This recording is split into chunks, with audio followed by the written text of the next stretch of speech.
আপনার শ্মশানঘাট, এই শ্মশানঘাট থেকে একটা রোড মানে দুদিক হয়ে গেছে, একটা রোড দুদিক হয়ে গেছে। কারণ ফেরিতে ওঠার জন্য কে না চেষ্টা করে সবার আগে, যাত্রীগুলো ঠান্ডা রাখার জন্য বা যাত্রীগুলো ভালো সার্ভিস দেওয়ার জন্য সবাই তো চায় যে কম বেশি করে ডান পাশ বাম পাশ মেরে একটু আগে যাওয়ার চিন্তা ভাবনা সবারই মাথার ভিতর থাকে। আসসালামু আলাইকুম, হ্যালো বন্ধুরা, কেমন আছেন সবাই? আশা করছি আল্লাহর অশেষ রহমতে ভালো আছেন। তো আজকের এই ভিডিওতে আমাদের সাথে আছেন টুঙ্গিপাড়া এক্সপ্রেসের একজন দক্ষ এবং অভিজ্ঞ চালক খাজা ভাই। পরিবহন জগতে থাকা অবস্থায় তার সাথে ঘটে যাওয়া কিছু অভিজ্ঞতার কথা জানার চেষ্টা করব। তো চলুন বেশি কথা না বলে আজকের ভিডিওটা শুরু করা যাক।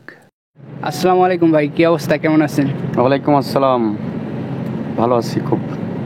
তোমরা সবাই ভালো আছো তো? এই তো আছি আলহামদুলিল্লাহ। পরিচয়টা জানতে চাইতেছি। বিসমিল্লাহির রহমানির রহিম, মহান আল্লাহ তাআলার নামে শুরু করতেছি। আমি মোহাম্মদ নাইমুর রহমান খাজা, আমার বাড়ি খুলনা। আমি খুলনা 11-14 একজন স্টাফ। আমি পরিবহন ড্রাইভার, এটাই আমার পরিচয়। তো ভাই শুরুতে জানতে চাইতেছি যে আপনার পরিবহন জগতের শুরুটা কিভাবে হয়?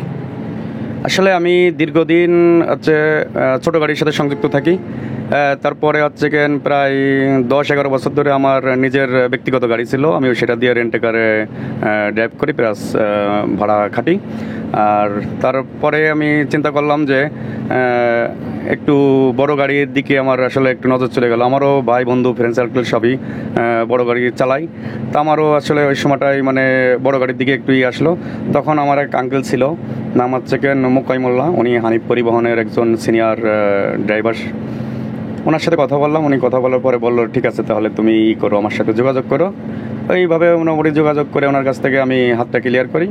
পরে আমার একটা ইন্টারভিউ হলো ঈগল পরিবহনে। ঈগল পরিবহন থেকে আমি ইন্টারভিউতে পাশ করলাম। পাশ করার পরে আমার 66-32 নম্বর একটা গাড়ি ছিল, বেনাপোল থেকে টিপ কেটে যশোর আসতো, যশোর থেকে আমি গাড়িটা ধরলাম। আমার ফরমান সাহেব গাড়িটা দেওয়ার পরে আমি ঢাকা মতিঝিল আসলাম। আসার পরে আবার যশোর ফেরত গেলাম। যখন আমার যশোর যাওয়ার পরে আমাকে বললো যে কোনো সমস্যা নাই তো, যে সুপারভাইজার সাহেব বললো যে না কোনো সমস্যা নাই।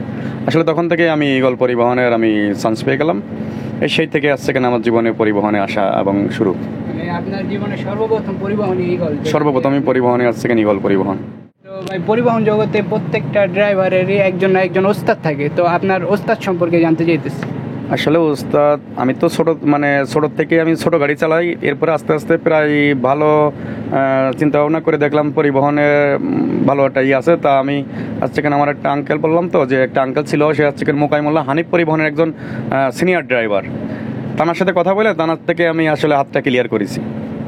উনি আমার ওস্তাদ ধরে নেন। উনি যেহেতু পরিবহন জগতে ওনার সাথেই আমার হাত সেট করা, তো উনি আমার ওস্তাদ। ওনার সাথেই আমার দীর্ঘ প্রায় 6 মাস ওনার সাথে আমি থাকছি, ওনার সাথে আমি চলাফেরা করেছি।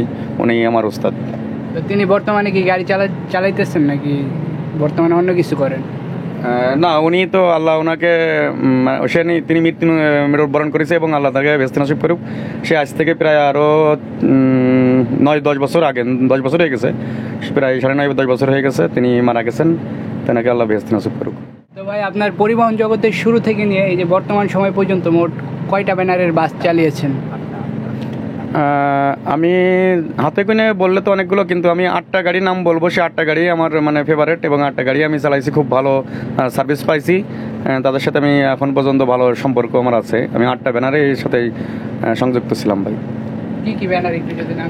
সর্বপ্রথম আমি ঈগল পরিবহন চালাই, দ্বিতীয়ত আমি সোহাগ পরিবহন চালাই, তৃতীয়ত আমি সেবাগ ইনল্যান্ড চালাইছি কিছুদিন, তারপর চালাইছি হানিফ পরিবহন, তারপর চালাইছি কনক পরিবহন, তারপরে টুঙ্গিপাড়া, তারপরে চালাইছি ইমাদ, একটা ভাড়ার একটা গাড়ি ছিল, আমার এক মহাজন কিনে দিয়েছিল, সেটাতে কিছুদিন চালাইছি। তারপরে আপনার রানিং আছি আমি এখন টুঙ্গিপাড়া। শুরুতে তো ঈগল পরিবহন চালিয়েছেন, তো ঈগল পরিবহনে থাকাকালীন কোনো স্মৃতিময় ঘটনা আছে? ঈগল পরিবহনের স্মৃতিময় ঘটনা, আসলে প্রথম অবস্থায় কেউ 66-32 নম্বর গাড়ি সেই আমলে কেউ নতুন অবস্থা দিয়ে না, কিন্তু আমাদের কাপুরিয়া সাহেব দাদা প্রথমেই একটা ভালো প্যাকেট গাড়ি দিল এবং সেই গাড়ির থেকে আমি আরও নর্মাল গাড়ি চালাইছি, কিন্তু প্রথমের থেকে আমি একটা ভালো গাড়ির থেকে আমি চান্স বার শুরু করেছি। আসলে ঈগল পরিবহন আমাদের নড়াইলের মালিকের গাড়ি, তো স্মৃতিময় বলতে কি, দাদা অনেক ভালো ছিল, আমাদের সাথে কোনো ড্রাইভারের সাথে কোনো দিন সে কোনো খারাপ ব্যবহার করি নাই। সে একজন খুব ভালো লোক ছিল, দাদা খুব ভালো লোক। স্মৃতিময় বলতে যখন যে গাড়ি চাইছি তখন সেই গাড়ি আমি পাইছি, এটাই আমার স্মৃতি। দাদা খুব ভালো লোক ছিল। তো খাজা ভাই, তো আপনার পরিবহন জগতে আসার পরে কিছু মজার ঘটনা শুনতে চাইতেছি। আমি যখন পরিবহন আসার পরে মজার ঘটনা বলতে যে অনেক যাত্রী আছে যে আমার ছাড়া যাবে না, এবং অনেক যাত্রী আছে যে যাওয়ার আগে আমারও কনফার্ম করবে, ভাই আপনি কখন যাবেন, প্লাস আবার আমার টিকিটটা আপনি একটু বুকিং করে দেন। এটাই আসলে মজা। আর দ্বিতীয়ত হচ্ছে যে অনেক যাত্রী আছে যে পরিবহনে কাউরে কিন্তু কোনোদিনও বকশিস বা গিফট দেয় না বা পাইও নাই, কিন্তু আমি হানিফ পরিবহন চালাই, কিন্তু আমি আমার গাড়ির ড্রাইভ দেখে আমাকে এক ভদ্রলোক 500 টাকা বকশিস দিয়ে গেল, আর হচ্ছে আমার হেল্পারকে 100 টাকা বকশিস দিল, আর সুপারভাইজারকে দিছিল কিনা জানি না। তবে মজার ঘটনা খুব ভালো লাগছে ওই আঙ্কেলটার দেখে, যে উনি পরিবহনের একজন ড্রাইভারকে উনি বকশিস দিল।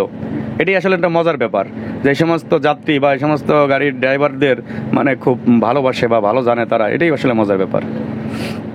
তো ভাই ধরেন 3-4টা গাড়ি আপনার সামনে আছে, তো এর ভিতরে ওই গাড়িগুলো পারাপারি করতেছে, তো এই সময় মনে করেন অনেক গাড়ি অ্যাক্সিডেন্ট হতে যেতে যেতেও মানে অ্যাক্সিডেন্ট হয় না, এরকম ঘটনা আছে?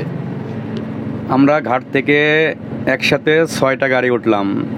সে হচ্ছে কেন হানিফ একটা, সোহাগ একটা, গোল্ডেন লাইন একটা, ইগল একটা, আর একটা গাড়ি ছিল মনে হয় পূর্বশা। তা সবাই আসলে আমরা একসাথে এক সিরিয়ালে চালাচ্ছি, হঠাৎ করে গোল্ডেন লাইন গাড়ি ব্রেক মারছে। ব্রেক মারার সাথে মানে ডান পাশ থেকে একটা ট্রাক আসতেছিল, ওটা পলনা করে উনি ডান পাশে ধরে দিয়েছে, কিন্তু উনি ব্রেক মারার সাথে ওনার পাছলাটা ঘুরে মানে বাম পাশে ছিল একটা গাছ, ওই গাছের সঙ্গে বাড়ি খেয়ে আমি তো ওর বাম পারে ছিলাম, আমার লুকিং গ্লাসের সাথে এসে আবার ওর ডান্ডারে বাড়ি খেলো। কোন গাড়িতে? আমি তখন সোহাগ পরিবহনে ছিলাম। তখন সোহাগ পরিবহনে থাকা অবস্থা আমার বাম পাশে লুকিং গ্লাসটা বাঁকাই গেল, আর ওনার গাড়ি পাছলা চলে গেলো হচ্ছে কেন একদম বামে গাছের সাথে মিলে গেল। তা এই অবস্থায় মানে হতে যে অ্যাক্সিডেন্টটা মানে দুর্ঘটনা তেমন বেশি জোরে হয় নাই, এই মানে দেখা মাত্র এইটুকু মানে আমাদের কাছে খুব একটা দুর্ঘটনা হতে যাই হয় নাই, এইটুকু মানে আল্লাহ বাঁচাইছে যে গাছের সাথে ঠিকই গেছে বলে সে বেঁচে গেছে। এই হচ্ছে কেন একটা মানে দুর্ঘটনা চোখের সামনে দেখা। আর একটা দুর্ঘটনা দেখছি যে হানিফ পরিবহন আর হচ্ছে কেন আমাদের ওই ব্যাটফুট গাড়ি, মাটির গাড়ি একদম সামনাসামনি মুখোমুখি হলো, হয়ে কিন্তু ট্রাকটা কীভাবে যে পানির মধ্যে পড়ে গেল আর বাসটা সোজা বাম দিয়ে বেরোয় চলে গেল। এই হচ্ছে কেন দুর্ঘটনা, কিন্তু বাসের কোনো ক্ষতি হয়নি, কিন্তু ট্রাকটা পানির ভিতরে পড়ে গেল, মানে নিচে বামে খাদে পড়ে গেছিল। এটুকু দেখলাম আমরা দুর্ঘটনা। বাসটা যদি মুখোমুখি হতো তাহলে অনেক যাত্রী মারা যেত বা অনেক ক্ষয়ক্ষতি হতো। এই বাসটা দুর্ঘটনা হতে যাই হয়নি। রোডে তো বিভিন্ন সময় অ্যাক্সিডেন্টের বিষয়টা লক্ষ্য করা যায়, তো অ্যাক্সিডেন্ট হওয়ার মানে মূল কারণটা কি? আসলে মূল কারণটা অ্যাক্সিডেন্ট হওয়ার মূল কারণ হচ্ছে কেন এক হলো ওভার স্পিড, আর একটা হচ্ছে কেন দ্বিতীয়টা হচ্ছে কেন আপনার মানে খেয়াল কম রাখা বা মানে খুব নজর ধ্যান খেয়াল কম রাখা। এটার দিকে যারা পালনা করবে তারাই দুর্ঘটনা ঘটবে, মানে বেখেয়ালি অবস্থায় অসতর্ক অবস্থায় গাড়ি চালাইলে দুর্ঘটনা ঘটবেই। আর দুর্ঘটনা ঘটবে না, কিন্তু দুর্ঘটনা ঘটে যাচ্ছে কেন বেশি স্পিড করলেই, কন্ট্রোল ছাড়া যারা গাড়ি তো অনেক দ্রুতই চালানো যায়, কিন্তু কন্ট্রোলিংটা একটা ব্যাপার আছে। কন্ট্রোলিংটা যার কন্ট্রোলে থাকে সে দুর্ঘটনা ঘটে না, আর যার কন্ট্রোলিং ছাড়া চালাই সেই আছে দুর্ঘটনা ঘটে। ছোট ছোট যানবাহনের কারণে অনেক সময় অ্যাক্সিডেন্ট ঘটে, তো এটা নিয়ে আপনি কি বলতে চান?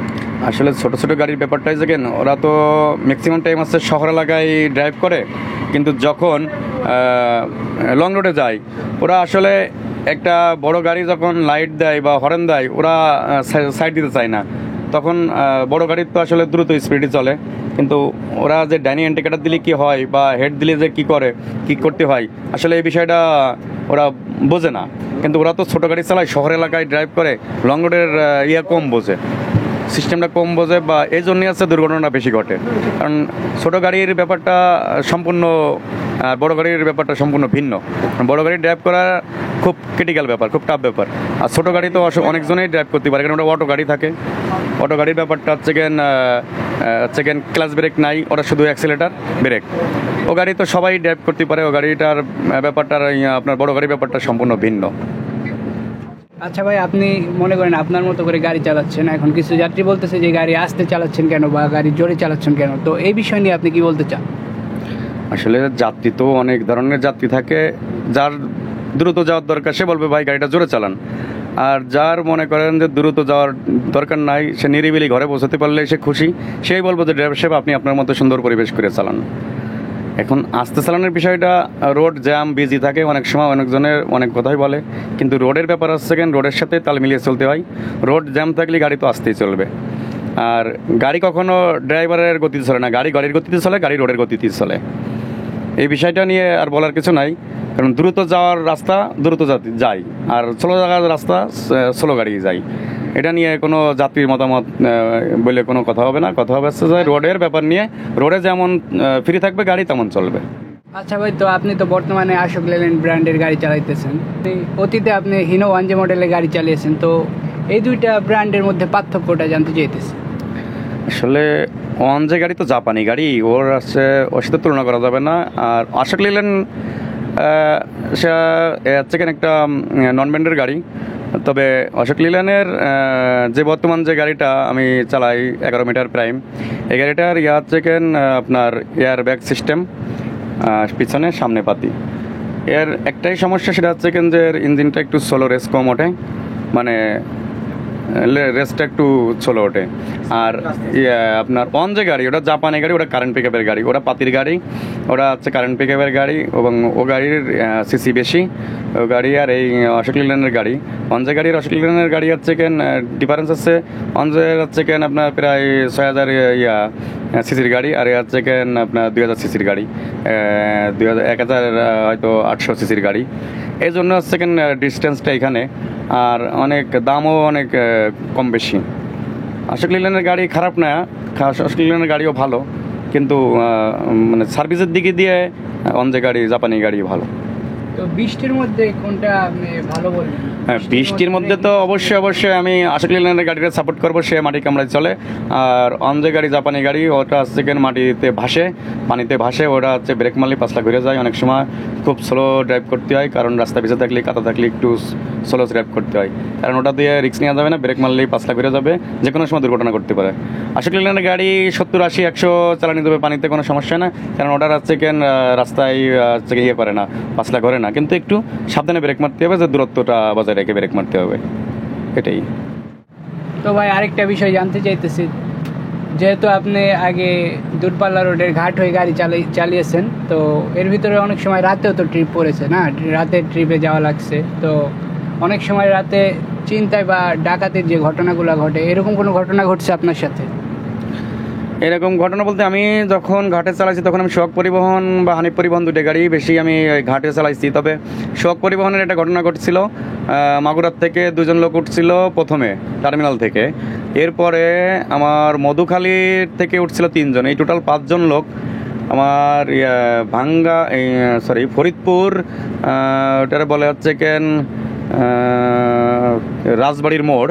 এই রাজবাড়ির মোড়ে এসে ওনারা খুব আমাদের সাথে খুব খারাপ বিহেভ করেছিল। আমরা বুঝতে পেরে, ওনাদের বিহেভ খারাপের পরে আমরা বুঝতে পেরে আমরা গাড়িটা পাম্পের ভিতরে ঢোকাই দিই। পাম্পের ভিতরে ঢোকাই দেওয়ার পরে ওনাদের কাছে তল্লাশি করে ওনাদের সাথে আমাদের এক প্রকার হাতাহাতি হয়। তারপর আমাদের অন্য যাত্রী যেগুলো ছিল তারাই আমাদের সাথে হেল্প করে, ওনাদের কাছ থেকে 3টা চাকু পাইছিলাম, আর আপনার আপনার লোহার চেন পাইছিলাম।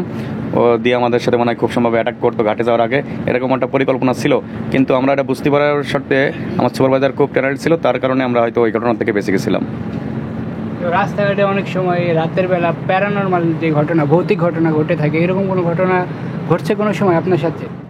ভৌতিক ঘটনা বলতে হচ্ছে না ভৌতিক ঘটনা বলতে সে হচ্ছে যে আপনার কি বলে, সাতক্ষীরা রোডে আপনার ডান পাশে ছিল হচ্ছে আপনার যে কি বলে যাদের মানুষ পোড়ায়, ওরা বলে হচ্ছে আপনার শ্মশান ঘাট। এই শ্মশান ঘাট থেকে একটা রোড দুদিক হয়ে গেছে, একটা রোড দুদিক হয়ে গেছে। কারণ এরকম আমি দেখে আমি তাৎক্ষণিকভাবে ব্রেক করে ফেলি। ব্রেক করে আমি তখন আমার সুপারভাইজার ঘুমাচ্ছিল, আমার হেল্পার সাহেবও ঘুমাচ্ছিল। তখন আমি ব্রেক করার সাথে আমার চোখে মুখে আমি পানি মারার পরে আমার ওই 30টা কেটে যায়। 30টা কেটে পরে আমার রোড, তখন আমি আবার ঠিক মতো আমি চলে গেলাম।